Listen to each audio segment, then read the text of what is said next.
Apakah sobat sehat ada yang kalau baca tulisan di handphone harus dijauhin? Atau kalau ngeliat jam tangan jadi burem-burem? Atau kesulitan kalau mau masukin benang ke jarum? Kalau sobat sehat usianya di atas 40 tahun, ini bukan kebetulan. Mungkin sobat sehat mengalami yang namanya presbiopia. Hai sobat sehat semuanya, saya Dr. Tirta Wijaya. Di channel ini kita akan bahas berbagai masalah seputar kesehatan, dan pada kesempatan kali ini kita akan bahas tentang presbiopia. Di video ini saya akan bahas sedikit tentang anatomi mata, sama bagaimana cara mata kita itu bekerja, termasuk juga ngebahas tentang refraksi sama akomodasi sedikit aja, supaya sobat sehat nanti bisa ngikutin apa sih yang kita bicarakan di video ini. Terus, apa penyebab presbiopia, siapa yang akan menderita presbiopia, dan kenapa? Juga bagaimana sih gejalanya presbiopia, sama bagaimana mendiagnosanya. Dan yang penting juga, apa yang bisa kita lakukan? Pilihan terapi apa yang tersedia buat presbiopia? Termasuk juga untung ruginya dari masing-masing pilihan terapi itu ya. Supaya sobat sehat ngerti tentang presbiopia, kita mesti tahu dulu istilah-istilah yang akan banyak dipakai. Kita bayangkan mata kita itu seperti sistem optik yang sangat-sangat canggih ya. Ya kurang lebih seperti kamera gitu ya. Struktur utama di mata, yang pertama adalah kornea. Kornea itu adalah struktur bening, cembung, yang ada di bagian depan mata. Struktur ini bertanggung jawab sebesar 2/3 dari kemampuan mata untuk memfokuskan cahaya. Terus ada aqueous humor. Ini adalah cairan yang ada di belakangnya si kornea. Fungsinya adalah untuk mempertahankan tekanan di korneanya, jadi ada bentuknya, sama untuk memberi nutrisi pada jaringan sekitarnya. Ya, kurang lebih sama seperti darah ya. Darah kan kasih nutrisi ke jaringan lain. Kalau di mata itu tanggung jawabnya si humor ini. Terus kita juga punya namanya iris sama pupil. Iris itu selaput pelangi, dia warna-warni. Ya ada yang coklat, ada yang biru, ada yang hijau, warnanya seperti pelangi, warna-warni. Sedangkan pupil itu adalah lubang yang di tengahnya si iris. Nah, si pupil sama si iris ini bekerja sama untuk mengatur banyak sedikitnya cahaya yang masuk ke dalam mata. Di belakangnya pupil itu ada lensa. Ini adalah struktur yang bentuknya, ukurannya mirip-mirip seperti coklat M&M. Letaknya pas di belakang pupil. Lensa ini terdiri dari sekitar 65% air dan 35% protein kristalin. Bedanya dengan kornea yang bentuknya cembung begitu-begitu aja, lensa ini bisa berubah bentuk. Dia bisa agak mencembung, agak menggepeng. Fleksibilitas lensa inilah yang memungkinkan kita untuk mengubah fokus. Bisa melihat tajam baik benda dekat maupun yang jaraknya jauh. Dan bedanya dengan iris yang berwarna, kalau lensa itu bening, sehingga cahaya bisa tembus masuk. Dan ini adalah badan siliari sama otot. Otot-otot ini yang tugasnya mengubah bentuknya si lensa. Jadi kalau waktu mereka berkonstriksi, si lensanya itu ketekan, dia menggembung. Sedangkan waktu ototnya itu relaksasi, si lensanya jadi bisa menggepeng. Lapisan ini disebut retina. Retina mengandung fotoreseptor untuk menerima input-input visual. Ya kurang lebih sama lah ya seperti film pada kamera analog. Kita punya dua jenis fotoreseptor, yaitu yang batang sama yang kerucut. Kalau yang batang itu untuk penglihatan yang remang-remang. Sedangkan kalau yang kerucut itu untuk warna sama penglihatan yang lebih tajam. Dan yang ini adalah saraf optik. Saraf optik ini tugasnya untuk mengantarkan impuls-impuls vision ya, penglihatan dari mata ke otak. Sekarang kita bahas tentang bagaimana kita melihat. Penglihatan kita itu tergantung dari refraksi sama akomodasi. Refraksi itu adalah pembelokan cahaya waktu melewati media yang beda kepadatannya. Kalau sobat sehat masukin pensil yang lurus ke dalam segelas air, sobat sehat bisa lihat itu. Refraksi itu ya kayak gitu. Seolah-olah patah pensilnya, padahal enggak. Di mata kita, cahaya itu pertama masuk lewat kornea. Terus tembus ke aqueous humor, terus tembus ke pupil, masuk ke lensa. Akhirnya nyampe ke retina. Supaya penglihatan kita itu tajam, cahaya ini fokusnya mesti pas jatuh di retina. Kalau fokusnya jatuh di depan retina, yang kita lihat di jarak dekat itu jernih. Tapi yang barang-barang objeknya jarak jauh itu buram. Ini namanya myopia atau rabun jauh. Kita cuma bisa ngeliat yang dekat. Sebaliknya, kalau si cahayanya itu fokusnya jatuh di belakang dari si retina, kita itu bisa melihat barang-barang yang jauh itu, yang objek jauh itu jelas. Tapi objek yang di dekat mata, yang jarak dekat, itu buram. Ini disebut hyperopia atau rabun dekat. Sedangkan kalau cahayanya itu gagal difokuskan, atau fokusnya itu di beberapa titik, nggak cuma satu, itu nanti kita bisa melihat objek yang berbayang-bayang ya, bukan buram, maksudnya garisnya double-double. Ini disebut astigmat, atau biasanya orang kita itu bilangnya silinder, karena dikoreksinya dengan lensa yang silinder. Sekarang kita bahas akomodasi. Waktu kita melihat objek yang jaraknya dekat dengan mata, otot-otot di sekitar lensa itu akan berkontraksi. Karena di kontraksi otot ini, si lensa dia jadi menggembung, ketekan kan pinggirannya. Nah, dengan menggembungnya lensa ini, kekuatan refraksinya bertambah. Fokus poinnya itu jadi maju. Kemampuan si lensa untuk menggembung dan mencekung ini yang disebut akomodasi. Presbiopia terjadi waktu kemampuan berakomodasi ini berkurang. Apa sih sebenarnya presbiopia itu? Presbiopia adalah berkurangnya kemampuan mata untuk fokus pada objek-objek yang dekat jaraknya secara perlahan, gradual, karena pengaruh usia. Presbiopia itu berasal dari kata presby sama ops. Presby itu artinya tua. Seperti pada kata Presbyterian, itu gereja yang dipimpin oleh para penatua. Terus ops itu artinya mata. Seperti pada kata optical, optics, toko kacamata. Jadi, presbiopia itu artinya mata tua. Ini adalah proses yang alamiah, yang terjadi karena faktor umur. Yang ya memang begitu, seiring dengan berjalannya waktu, ya akan terjadi. Semua orang akan mengalaminya. Ini bukan penyakit. Kita, cepat atau lambat, pasti akan mengalami presbiopia kalau umur kita cukup panjang. Tapi, bukan berarti kita nggak usah ngapa-ngapain. Kita harus menderita aja ini presbiopia. Pada presbiopia, masalah utamanya adalah berkurangnya, menurunnya elastisitas dari lensa. Seiring dengan pertambahan usia kita, lensa protein kristalin ini menjadi semakin tebal.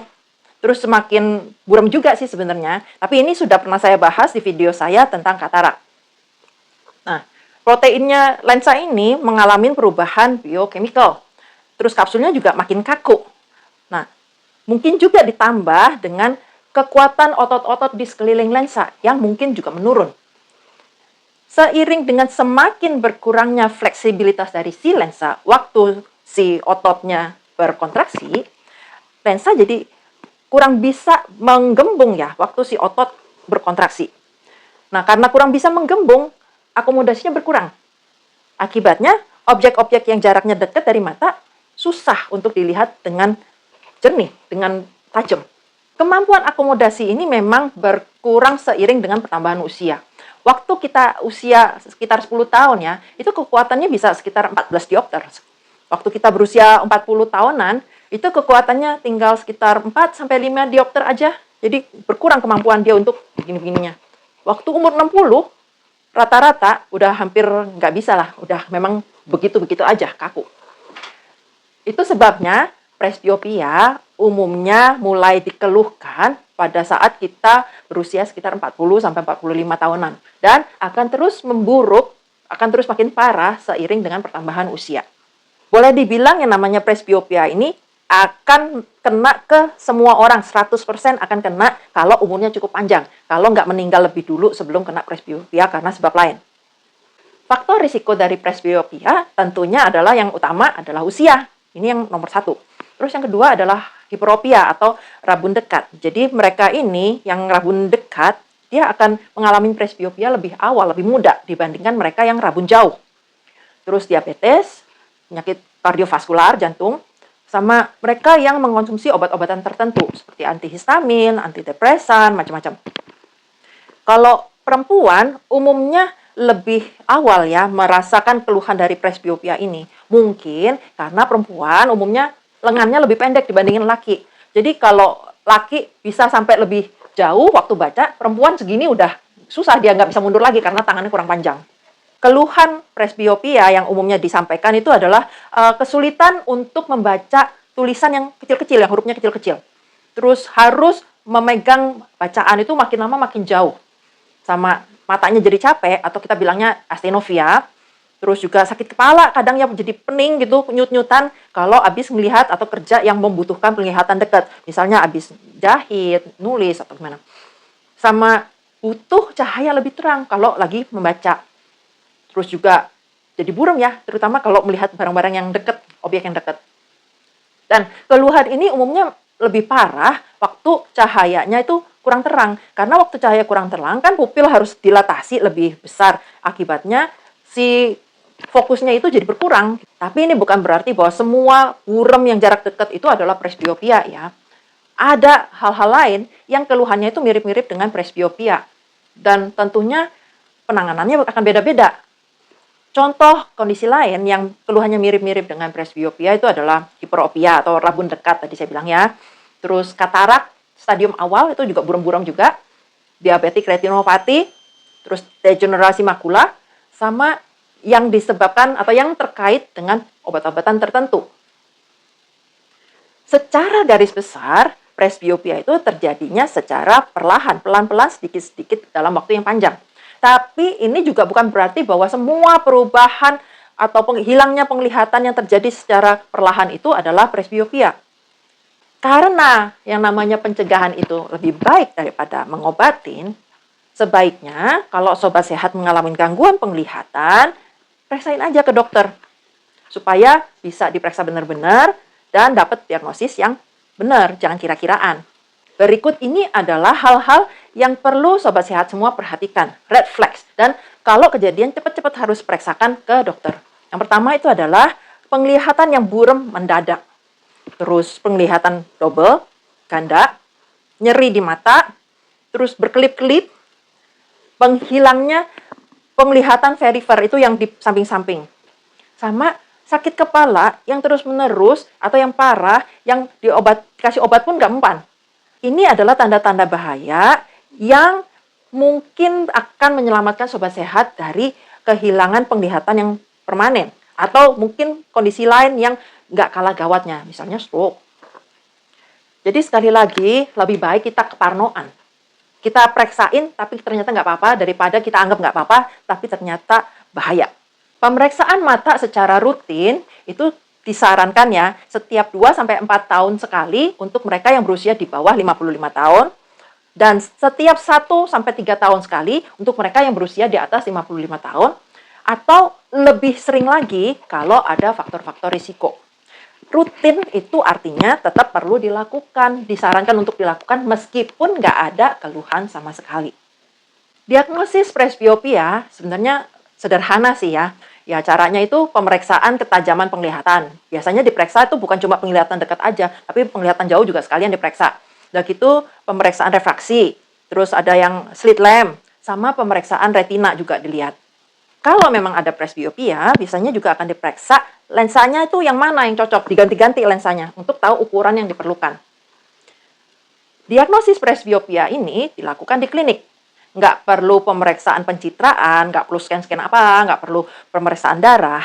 Tapi kadang dokter perlu juga melakukan pemeriksaan tambahan itu atau yang lainnya ya, untuk menyingkirkan kemungkinan lain, kondisi lain yang mungkin keluhannya itu mirip-mirip dengan presbiopia. Sampai saat ini belum ada terapi yang bisa menyembuhkan presbiopia. Tapi presbiopia bisa dikoreksi. Prinsip utamanya dari koreksi presbiopia adalah gimana caranya supaya si cahaya itu fokusnya jatuh pas di retina. Ada banyak pilihan terapi yang bisa sobat sehat pertimbangkan ya, tergantung dari gaya hidupnya, lebih suka seperti apa, kondisinya, macam-macam. Opsi yang paling umum, paling sederhana, yang paling sering itu adalah dengan kacamata baca. Keuntungan dari kacamata baca ini adalah murah meriah. Terus nggak invasif, nggak perlu bedah, nggak perlu dibelek, nggak perlu apa, laser segala macam, nggak perlu. Terus bisa diperoleh, gampang sekali diperoleh di mana-mana belinya. Nggak usah ke toko kacamata, kadang ke toko buku aja ada dijual. Terus nggak perlu resep. Ya beli kacamata baca itu ya sama aja seperti kita beli kacamata pembesar.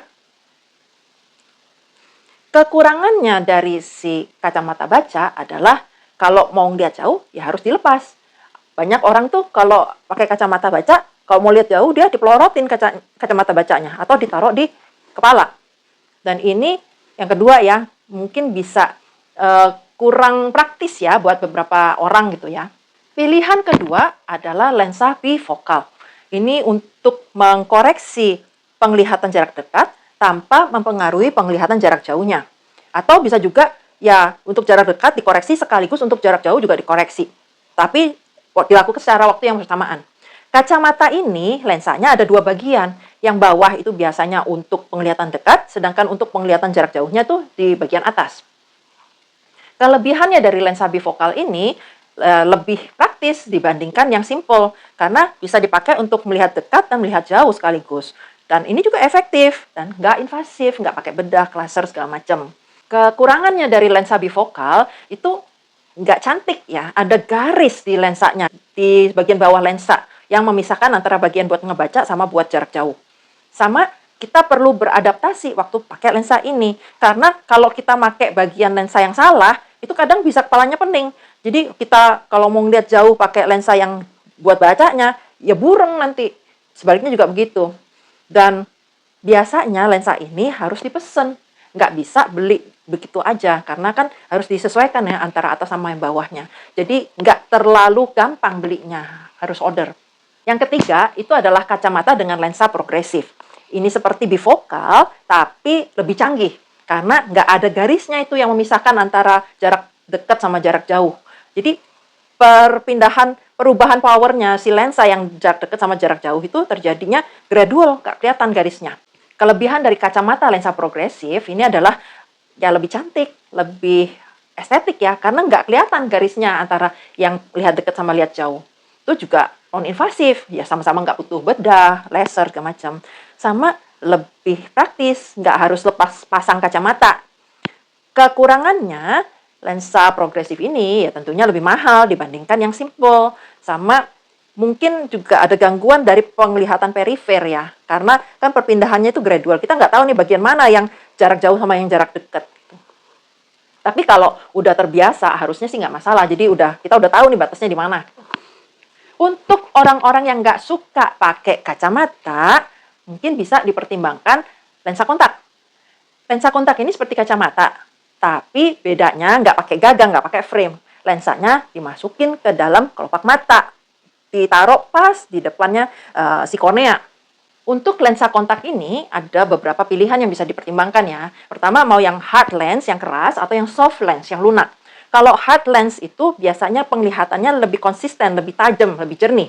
Sementara kalau yang soft lens biasanya itu lebih nyaman dipakai. Nah, terus lensanya sendiri itu ada yang multifokal, ada yang monovision. Yang monovision itu artinya satu lensa cuma satu fokus. Ya kurang lebih sama seperti kacamata baca ya, cuma satu fokus. Orang yang butuh monovision itu biasanya gini, kalau dia bisa melihat jauh dengan jernih, tapi dia ngeliat dekatnya itu buram, dia akan pakai lensa yang untuk koreksi jarak dekat di satu mata aja.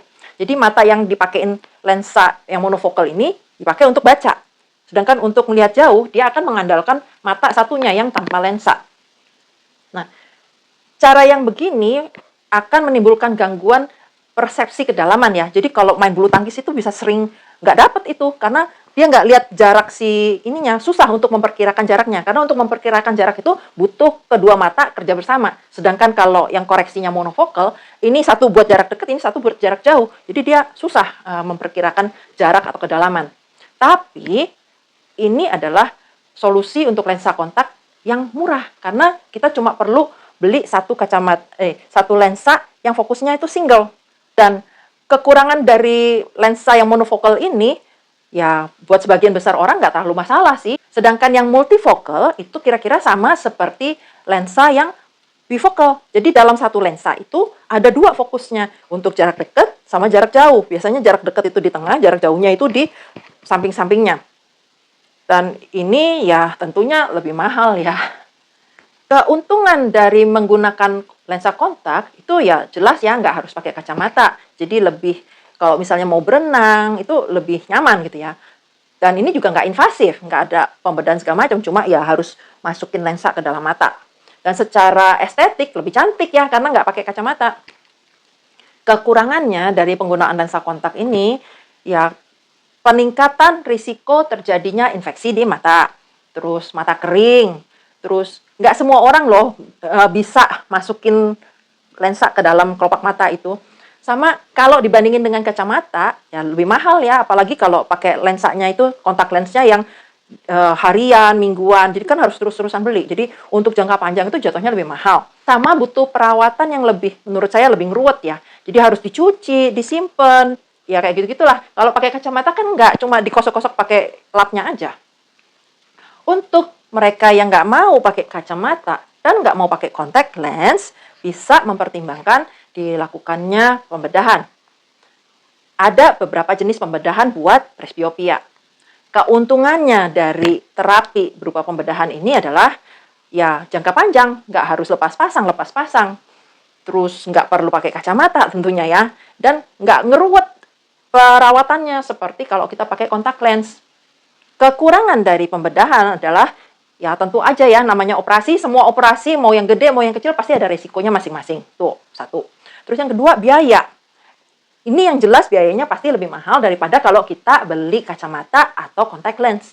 Dan karena operasi ini sifatnya opsional, elektif, biasanya itu nggak ditanggung sama asuransi. Harus keluar duit sendiri. Ya, jadi berasa gitu loh. Udah mahal, bayar sendiri lagi. Nah, terus ketiga itu adanya kemungkinan halos ya. Halos itu kayak semacam lingkaran di sekeliling sumber cahaya atau jadi lebih silok. Nah, karena alasan-alasan semacam ini, biasanya untuk pembedahan buat presbiopia itu cuma ditawarkan kalau memang pasiennya benar-benar mau. Dan itu pun harus dikasih konseling ya, untuk meyakinkan supaya nggak nyesel gitu loh. Kalau Sobat Sehat memang mau operasi buat presbiopia, ada beberapa pilihan yang bisa dipertimbangkan ya. Misalnya itu lensa kontak yang ditanam, itu implantable contact lens atau ICL. Terus bisa LASIK pakai laser. Terus ganti lensanya, mirip-mirip seperti katarak. Jadi nanti lensanya kita yang udah kaku dikeluarin, dimasukin lensa intraocular lens di dalam kapsulnya itu.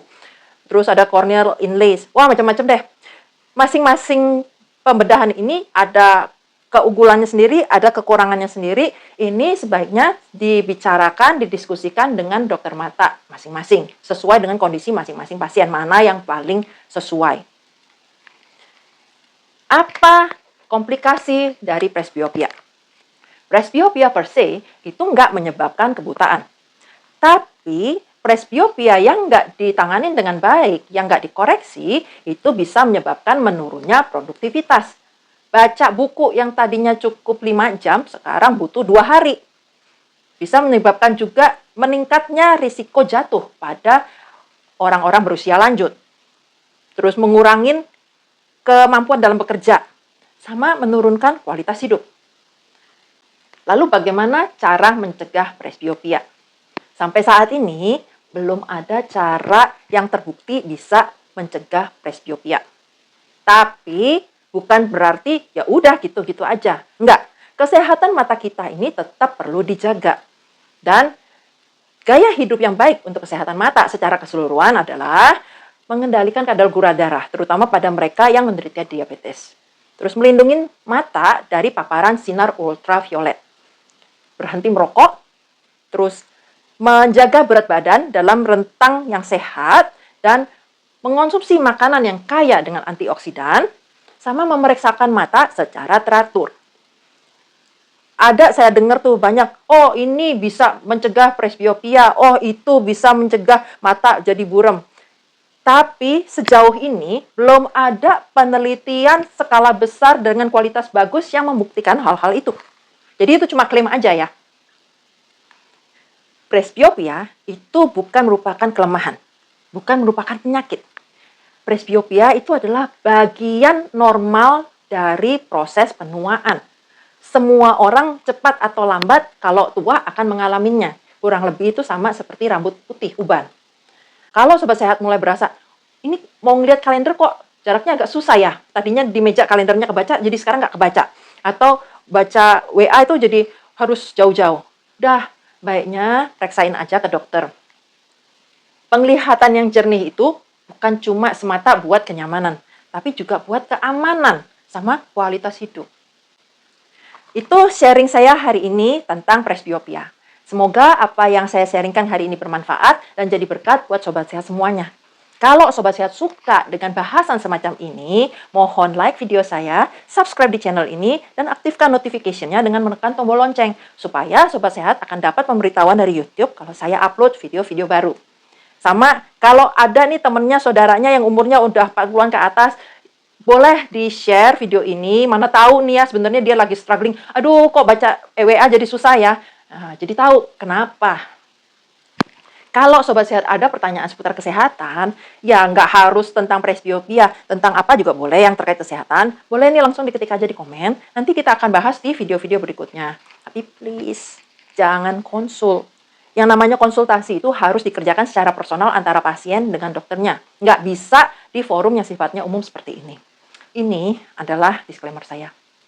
Sampai jumpa di video-video berikutnya. Salam sehat selalu.